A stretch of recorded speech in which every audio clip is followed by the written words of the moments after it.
To my beloved granddaughter Catherine, I leave behind our lakeside house and $150,000. The gift left behind by my grandparents opened a new door to my life, while also severing the final thread of the illusion of a family. My name is Catherine Harper. Since I was little, I grew up constantly being compared to my older sister. She excelled in school, is good at sports, and is the pride of our parents. I, on the other hand, was clumsy and always seemed to be hidden in her shadow. At home, whatever my sister chose was always prioritized, and my opinions were often brushed aside. Whether it was about what we ate, where we went, or even the topics of conversation, everything revolved around her. Over time, I began to believe it doesn't matter whether I'm here or not. In such a daily life, my only solace was my grandparents' house. No matter what I talked about, they always listened intently. Whether it was a small event at school or a story about how I had struggled in gym class, they accepted every word as if it were a treasure. My grandmother would brew tea with a warm smile, and my grandfather would frame my clumsy drawings, proudly hanging them on the wall, saying, "It's wonderful." Their home felt like an entirely different world to me. In the small garden, flowers bloomed in every season, and the living room was always bathed in gentle sunlight. There, I was never compared to anyone. I was never forced into a role or made to feel invisible. It was the only place where I could truly breathe, where I felt seen and loved just for being myself. My grandparents' house was like another world to me. In the small garden, flowers bloomed with each passing season, and warm sunlight streamed into the living room. There, I was never compared to anyone, nor was I forced into a role. It was a place where I could simply be myself, where quiet and gentle time flowed. On days when something unpleasant happened at school, I would hurry down the road toward my grandparents' house. As soon as I opened the front door, the sweet smell of my grandmother's freshly baked cookies would greet me. My grandfather would set aside his newspaper and, upon seeing me, spread his arms wide in an exaggerated gesture. "Welcome," he would say, and I can't even begin to describe how meaningful those words were to me. As I grew older, my visits to their house became less frequent, but in my heart, I always carried the warmth I found there. The environment where I was constantly compared to my sister never really changed, but the feeling my grandparents gave me that it's okay to just be who I am quietly continued to support me. When I expressed my desire to attend university, my parents immediately opposed it. "We need money for Madeleine's wedding," they said, and my request for university education was quickly rejected. It seemed that my parents were putting all their efforts into her wedding. As the preparations progressed, their focus completely shifted to the extravagant event. The venue was a top-tier hotel with luxurious food and desserts, and the dress was custom-made. The whole ceremony was like something out of a movie, and my university plans were overshadowed by it. I couldn't give up, so I decided to pursue my education using student loans. The money my parents had saved up was mostly spent on my sister's wedding, and they didn't offer me any support for my own studies, but I didn't feel it was unfair. I understood that my sister's wedding was an important memory for her. To attend the wedding reception, my grandparents were invited as well. They had always cared deeply for me, and I could sense that they had picked up on the subtle tension in the air that day. My grandmother approached the table where I was sitting and quietly spoke to me. "How is university going, Catherine?" she asked, her voice filled with concern and kindness. I was a little surprised, but answered her nonetheless. "I'm studying hard right now. I want to work for a well-known marketing company in the future." My grandmother smiled, but there was a trace of a more complex expression in her eyes. "That's wonderful. Seeing you work so hard makes me really happy." I felt my heart swell with gratitude for her kindness. In that moment, a small part of my frustration with my parents seemed to ease.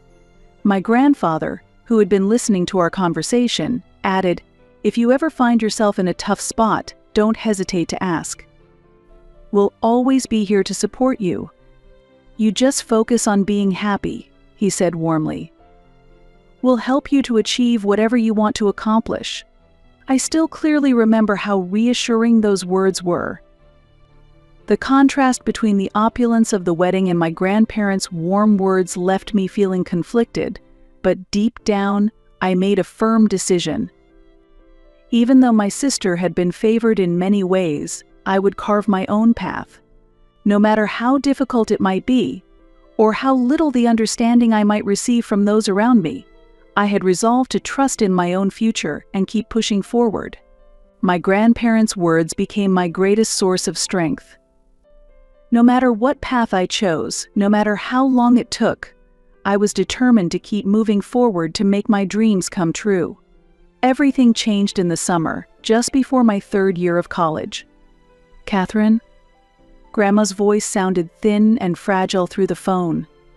"Franklin, your grandpa had a massive heart attack in his study.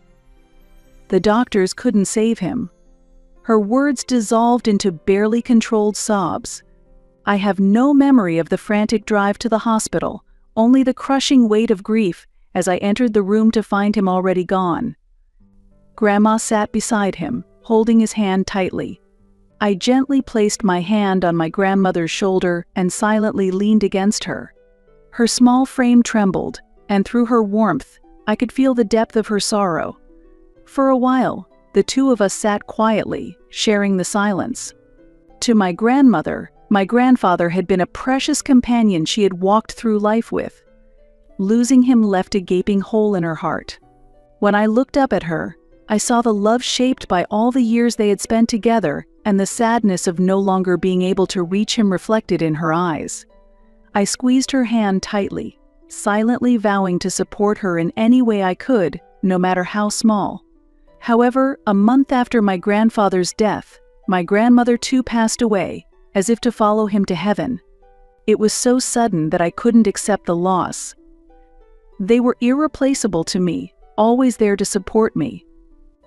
My grandmother's warm words and my grandfather's strong encouragement still echo in my ears, and the thought that I would never hear their voices again was unbearably painful. My heart felt empty, and I didn't know what to do. 1 week after laying Grandma Eleanor to rest beside Grandpa Franklin, we assembled in the office. Mr. Patterson, their longtime attorney, carefully positioned his reading glasses, opened an embossed leather portfolio, and began reciting the legal document in a practice. To our beloved granddaughter Catherine, Mr. Patterson announced clearly, "We bequeath our lake house property at 1542 Pine Haven Drive along with liquid assets totaling $150,000. I could hear Madeline's inhaling sharply, saw her perfectly glossed lips part in speechless outrage, while my mother's manicured fingers dug into my father's forearm with such force that her knuckles blanched white against her skin. Mr. Patterson adjusted his tie and continued. Additionally, Franklin Rose included a personal message to his daughter Vivian. He looked directly at my mother before reading, "Vivian, we are not leaving you and Madeline anything. This decision reflects our final wishes. When you claimed to be in a financial emergency in preparing for Madeline's wedding, we provided $200,000.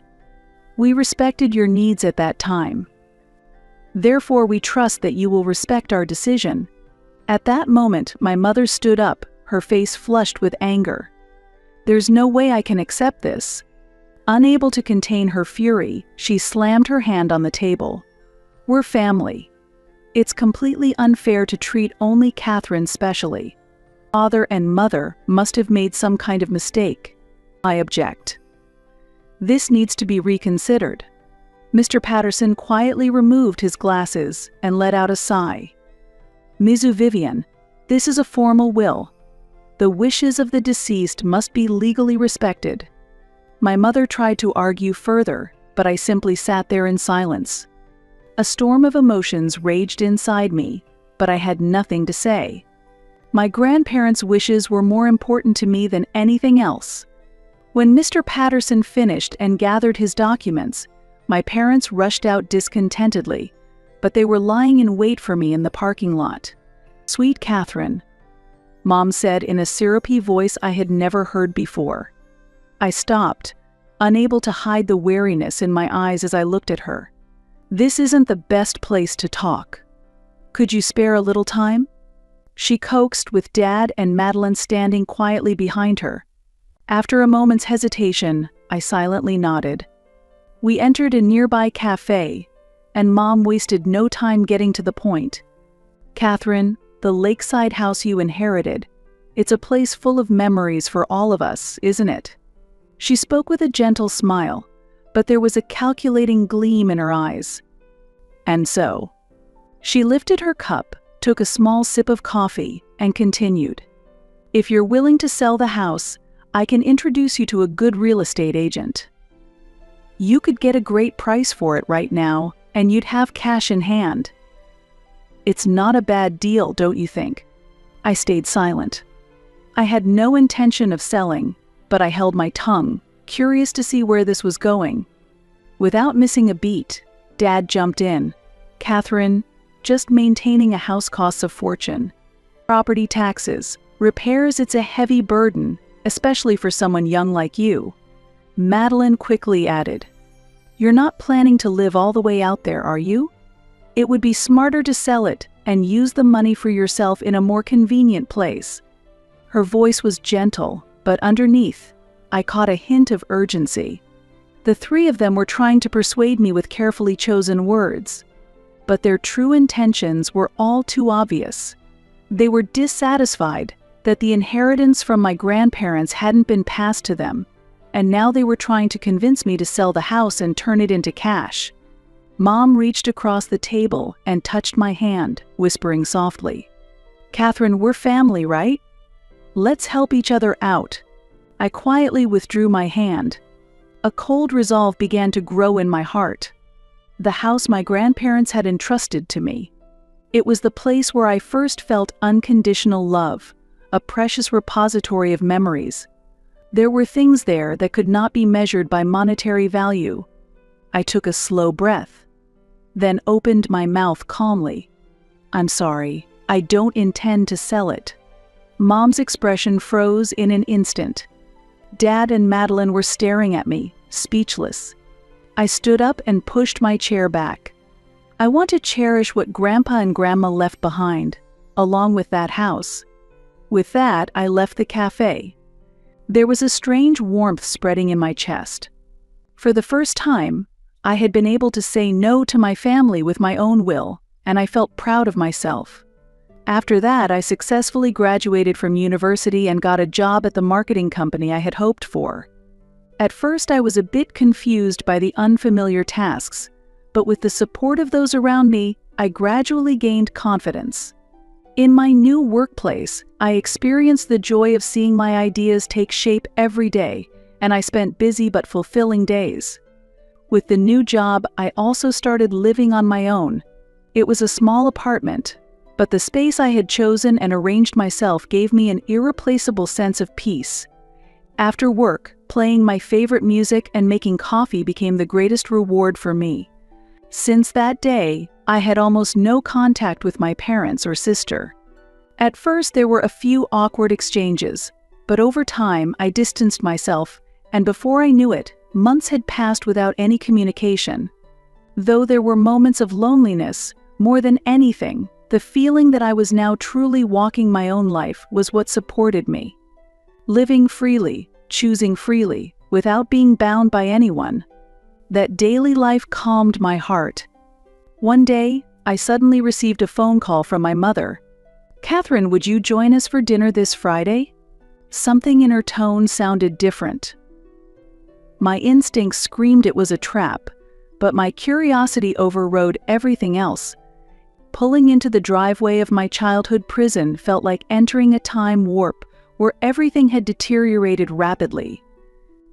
The once pristine colonial house now resembled a neglected foreclosure, peeling paint flaked from the sides. Gutters hung at awkward angles, and the lawn my father once obsessively maintained had surrendered its space to dandelions and bare patches.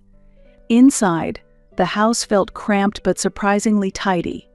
Oliver and Adrian, Madeline's 4-year-old twins, tore through the living room like miniature hurricanes. "Catherine." My mother embraced me with unexpected enthusiasm. "We've prepared your favorite pot roast with those little red potatoes you love." I stiffened in her embrace, the absurdity hitting me like a slap. "That's not my favorite," I said before I could stop myself. "That's Madeline's favorite." I've always preferred grilled salmon. An uncomfortable silence descended, heavy as concrete, until my father cleared his throat dramatically. "What is your favorite food?" he asked, his expression showing genuine curiosity. We should know these things. To my astonishment, they actually seemed sincerely interested in the answer. During dinner, they peppered me with questions about my Wall Street position, my Manhattan apartment, even my weekend activities. They appeared to genuinely listen when I explained derivatives trading. Though I could tell by their glazed expressions that the financial terminology might as well have been Sanskrit. As dessert was being served, my father spoke up. "This year we're expecting a lot of relatives for Thanksgiving, so we'd like to have it in a bigger house. I've been trying to find a spacious place to rent, but I haven't had much luck," he said. I put down my fork and quietly listened to his words. At that moment, what came to mind was the villa I had inherited from my grandparents. Surrounded by nature, spacious and peaceful, it seemed like the perfect place for a large gathering. More than anything, I thought it might be a good opportunity to step into that house again, which held so many memories of my grandparents. Then, my mother spoke up, a little hesitantly. "Would you be willing to lend us the villa you inherited?" I hesitated for a moment. That villa was a very special place to me. Was it really okay to lend it out so easily? Sensing my hesitation, my sister Madeline chimed in with a bright voice. "I'd love to take the kids to the villa," Madeline said. "Wouldn't it be wonderful to let them play freely in nature?" Her face lit up with an expectant smile. For a moment, a wave of complex emotions washed over me. That villa was a place filled with special memories of my grandparents and me. I couldn't help but feel hesitant about letting Madeline and her children come and go so freely. But then I thought about what my grandparents would have done. Surely they would have watched over the children running around, smiling warmly. With that thought in my heart, I slowly nodded. "Sure, let's all have a wonderful time together." And so it was decided that we would hold the Thanksgiving party at my villa. On Thanksgiving Day, I headed to the vacation home I had inherited from my grandparents, feeling a little nervous. I had made sure to arrive a bit early, according to the time my parents had given me for the party. I was excited to see my relatives again after such a long time, but more than anything, I was happy that everyone would gather at my grandparents' cottage. The place was filled with warm memories of the times I had spent with my grandparents as a child, and now my entire family would be stepping into it together. Just thinking about it made me feel as if my grandparents were joining us for this Thanksgiving celebration. I was sure they would be watching over us somewhere, smiling at the sight of us laughing and enjoying ourselves. As I drove, that thought made me smile naturally. I could already picture the children running around the yard and everyone gathered around the dining table, and it filled my heart with warmth. Not long ago, I had hesitated to open up the cottage to my family, but now I felt differently. Sharing the memories of my grandparents with everyone like this seemed like the best way to honor them. That's how I truly felt. However, the moment I opened the front door, something felt off. The house was filled only with the lingering traces of a gathering. Used plates and cups were piled up, and stains covered the tablecloth. The party had clearly ended long ago. The relatives were already gone, and only silence remained in the spacious villa. Confused, I stepped further inside. From the back of the house, I heard my parents laughing. Peeking into the next room, I saw them lounging on the sofa, chatting comfortably. I overheard my mother say with a laugh, "It's such a relief that she owns a big house. Let's leave the cleaning to her." My father chuckled in agreement. I stood there in silence, feeling the coldness seeping into my feet. I had offered the house out of a desire to help my family, but now it felt like I was seen as nothing more than a convenient owner. A deep, unspoken loneliness slowly spread through my chest. A sense of loneliness surged within me, and at the same time, anger welled up. I finally made a decision. I thought about confronting my parents directly, but I already felt as if I had been ignored, and it seemed pointless. As a place to channel my anger, I decided to call the police. Of course, I knew that just having the police come wouldn't immediately resolve the situation.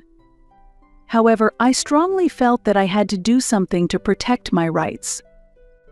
When the police arrived, an argument began between my parents and me. "Why did you call the police?" Dad approached me, his anger clearly visible. "This is the house I inherited. You two were trespassing," I replied firmly. "Trespassing? We're family. There's nothing wrong with us using this house. Besides, you said we could use it too."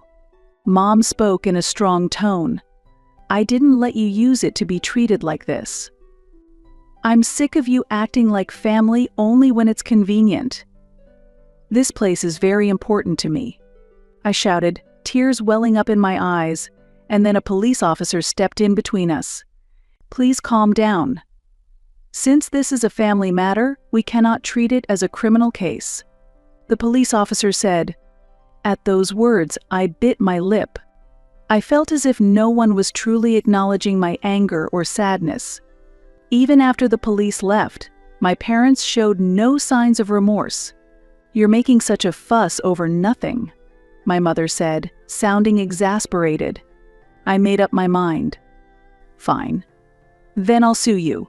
We'll settle this properly in court," I declared. My father and mother looked surprised, but I didn't back down. I couldn't bear to have something so important to me trampled on any longer. And so, the conflict between my parents and me escalated into a civil lawsuit. I decided to consult with Mr. Patterson, the lawyer who had been assisting my grandparents for many years.